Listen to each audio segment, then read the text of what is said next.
मैं ये समझता हूँ कि मैच्योर सोच होनी चाहिए वोट के लिए। वो तो 18 साल की उम्र में 18 भी हो साल का सकती जो है ना वो बच्चा है। आप और हम घरों हमारी सोसाइटी में तो 30 साल का भी बच्चा है। हाँ, ये भी बात आपकी दुरुस्त सोसाइटी है में जो आपकी। मर्द है वो तो 35 साल का अपने हाथ से चाय नहीं पी सकता। हाँ, अम्मा देंगी। अम्मा चाय जब तक उसको बहन कपड़े इस्त्री करके ना दे, रोटी उसको जब तक, यानी आपकी सोसाइटी में जो लड़का है उसका मैच्योर वो बहुत देर से होता है। इसी वजह से आप देखेंगे कि वो रिस्पॉन्सिबिलिटीज नहीं लेता। औरत मजबूत हो गई है, औरत भी कहती है अच्छा ये रिस्पॉन्सिबिलिटी ना ले क्योंकि औरत की चलती है। फिर अब जब आप एक दूसरे की जगह ले लेंगे तो सोसाइटी डिस्टर्ब हो जाएगी। खराब होंगी। तो आपका जो नौजवान है वो काबिले तरस है इस वक्त। अच्छा।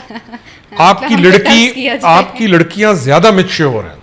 अच्छी बात नहीं है वैसे लड़कियों को नहीं, मैं अच्छी बात तो मैं तब कहूँ ना कि जो जिसका हक है वो उसको मिले। मिल रहा हो, हाँ। हम निगेट नहीं कर रहे कि लड़की का, हो रहा है और एक डोमिनेट हो आप रहा है। देखें ना लड़की, आप एक सोसाइटी का, आप ये कैसे होगा कि आप कहें कि ये आप एक सिस्टम को ऊपर ले जाएं और जिसने चलना है। अभी बच्चियां डॉक्टर्स के पेपर्स देती हैं, डॉक्टर्स बन जाती हैं, 60% 70% करती नहीं है प्रैक्टिस, घरों के अंदर बैठी। उनकी लाइफ है ना, उनकी मजबूरी है वो।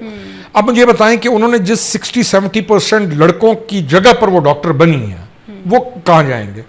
तो आप ये नहीं कहते कि ये मैच्योर, ये भी मैच्योर हो, लेकिन दूसरा जो साथ बैलेंस, अब आप जिस लड़के ने घर चलाना है, अभी हमारी पूरी सोसाइटी में वो बाहर खड़े हुए हैं लोग, या ये गार्ड आपके बाहर खड़े हैं, या हम घर कौन चला रहा है?